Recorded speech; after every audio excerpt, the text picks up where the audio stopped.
Hakim Damanik menyebutkan dari keterangan ahli Egy Susanti, hakim menilai unsur sengaja menghilangkan nyawa orang lain tidak terbukti pada terdakwa. Menurut ahli itu, kalau misalkan mobil jalan itu bersandar begini, mobil jalan, dia pasti akan terlempar begini, bukan terlindas gitu. Hakim ini menganulir pendapat demikian daripada dokter atau bagaimana? Nah, penyebab kematiannya itu kan dalam putusannya itu disebabkan oleh alkohol. Visum dari RSUD Dr. Sutomo yang menyatakan bahwa kematian karena luka robek majemuk pada organ hati akibat kekerasan tumpul. Artinya itu terjadi ada penganiayaan. Kalau misalkan kemudian diputus bebas, ini yang sebutnya agak aneh gitu.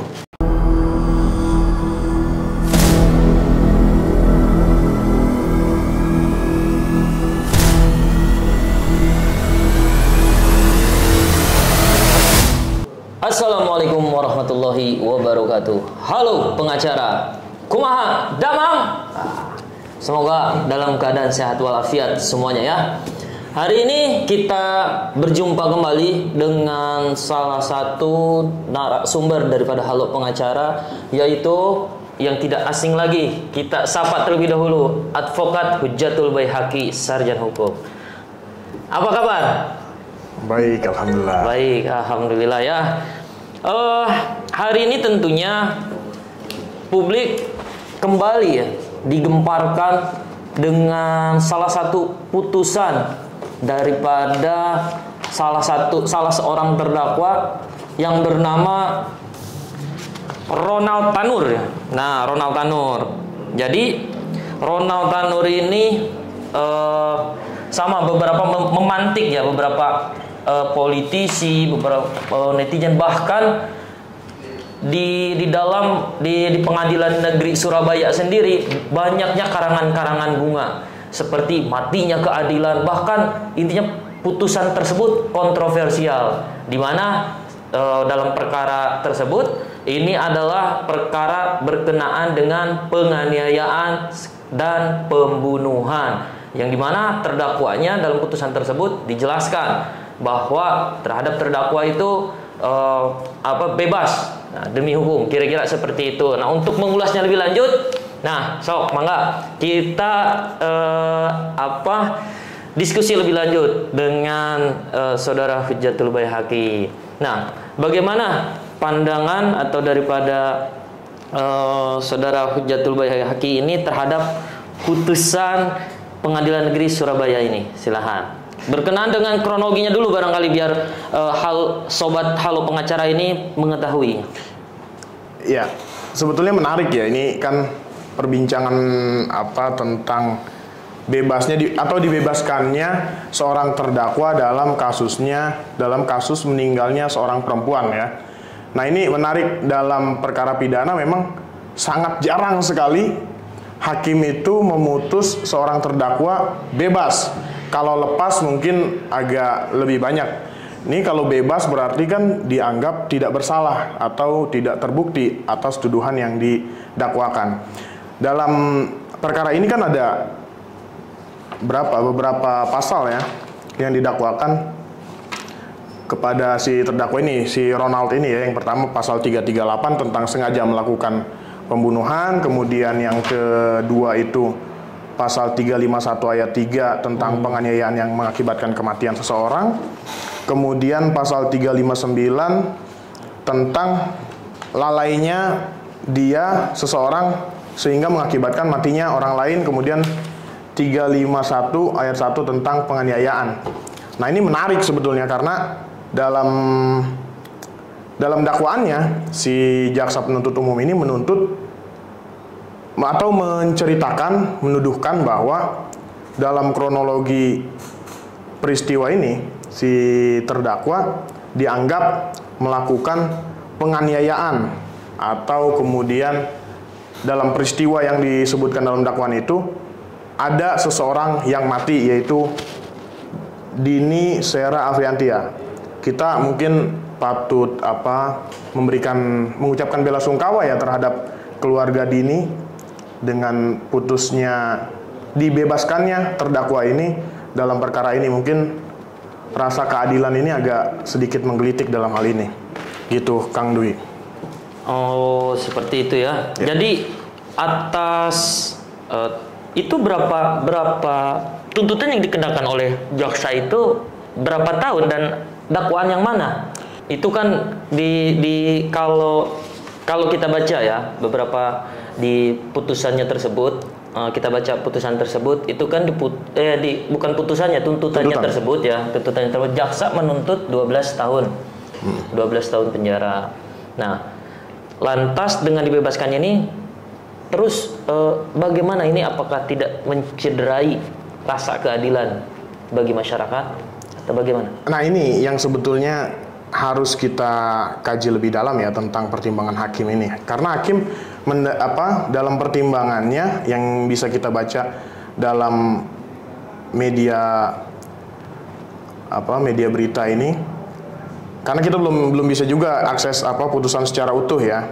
Nah, hakim ini mendasarkan bahwa karena kan si korban Dini ini ketika itu terlihat oleh si terdakwa sedang bersandar di mobilnya, ya, sedang bersandar di mobilnya di sebelah kiri, sebelah kiri depan itu terlihat bersandar.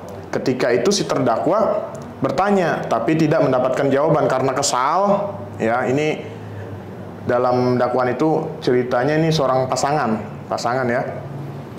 Kemudian karena kesal tidak mendapatkan jawaban, si terdakwa ini masuk ke dalam mobil, kemudian jalan mobil itu jatuh. Ya, dalam dakwaan penuntut umum ini jatuh kemudian terlindas segala macam. Nah, dalam pertimbangan hakim dinyatakan dia mendasarkan terhadap analisa ahli bahwa tidak mungkin ahli Egy Susanti. Saya bacakan ya. Ya, silakan. Hakim Damanik menyebutkan dari keterangan ahli Egy Susanti, saat seorang bersandar di luar kendaraan maka dia akan menerima gesekan dari permukaan yang disandar. Saat permukaan ditarik dengan kuat, orang itu akan terseret. Hakim menilai unsur sengaja menghilangkan nyawa orang lain tidak terbukti pada terdakwa. Apabila seorang bersandar dalam keadaan tidak terikat atau bebas, maka pasti akan terbuang. Jatuhnya korban bahwa bukan seperti yang disampaikan jaksa penuntut umum. Nah, hakim menilai bahwa si korban ini yang tadi disebutkan bersandar ke mobil itu sebetulnya dia terlemparnya ke depan.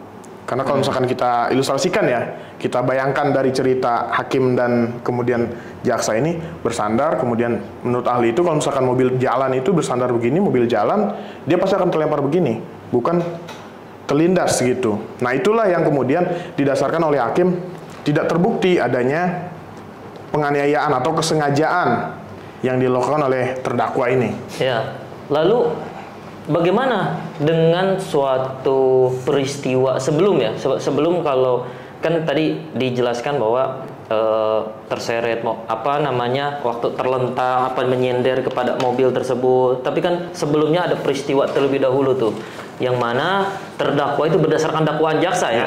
Nah, terdakwa ini akan mencekik korban kira-kira, memukul. Bahkan kalau kita lihat dalam pisumnya itu ada luka pada kesimpulannya itu kekerasan tumpul lah. Nah, kekerasan tumpul. Tapi hakim ini menganulir pendapat demikian daripada dokter atau bagaimana? Nah, penyebab kematiannya itu kan dalam putusannya itu disebabkan oleh alkohol. Ya. Nah, bisa dari mana itu hakim memandang itu? Nah, ini yang sebetulnya menarik ya. Kalau misalkan kita bicara penganiayaan ya, bicara penganiayaan harusnya kalau misalkan karena di dalam dakwaan ini ada tentang pasal dakwaan tentang penganiayaan ya. Kalau misalkan melihat kita bukti tentang visum, tentang adanya kebiruan pada ujung jari, pucat pada ujung jari yang kemudian disimpulkan oleh visum dari RSUD Dr. Sutomo yang menyatakan bahwa kematian karena luka robek majemuk pada organ hati akibat kekerasan tumpul. Artinya itu terjadi ada penganiayaan. Itu ya. Terlebih ada cerita tentang dicekiknya si korban ini oleh terdakwa dalam dakwaan ini. Sehingga seharusnya hakim itu mempertimbangkan adanya penganiayaan bila dianggap tidak terbukti melakukan pembunuhan gitu, atau ada dakwaan lain yang menyebutkan soal 359 itu yang mengakibatkan akibat lalainya dia itu mengakibatkan matinya orang lain.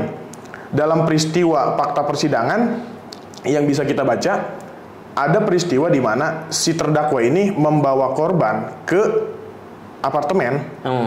Ya. Kemudian dia tinggalkan si korban ini dititipkan ke security. Padahal kan dia tahu itu si Dini ini sudah lemas, dia tanya tidak nyaut gitu kan. Kalau secara nurani seseorang ya, apalagi disebutkan ini sebagai pasangan, dia harusnya membawa di korban ini ke rumah sakit, bukan malah dititipin ke security. Nah itu kan sebetulnya kelalaian itu yang harusnya dilihat oleh hakim ya. Kalau misalkan kemudian diputus bebas, ini yang sebetulnya agak aneh gitu. Nah terakhir pertanyaan terakhir. Lantas berkenan daripada putusan tersebut, jaksa penuntut umum ini langsung mengajukan kasasi. Bagaimana pandangannya? Nah inilah sebetulnya yang baiklah ya, yang kita patut apresiasi kepada jaksa penuntut umum ya. Dengan adanya putusan ini memang dia melakukan upaya kasasi gitu. Memang upaya yang diberikan oleh undang-undang untuk melakukan upaya hukum terhadap putusan bebas ini gitu ya. Ini semata-mata tentu untuk keadilan terhadap korban dan juga tentunya keluarga yang ditinggalkan. Karena ini kan korban ini meninggal dunia gitu.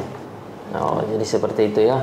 Ya, demikian diskusi kita hari ini yang berkenaan dengan putusan daripada putusan Pengadilan Negeri Surabaya Ronald Tanur yang sudah disampaikan. Segitu aja. Assalamualaikum warahmatullahi wabarakatuh.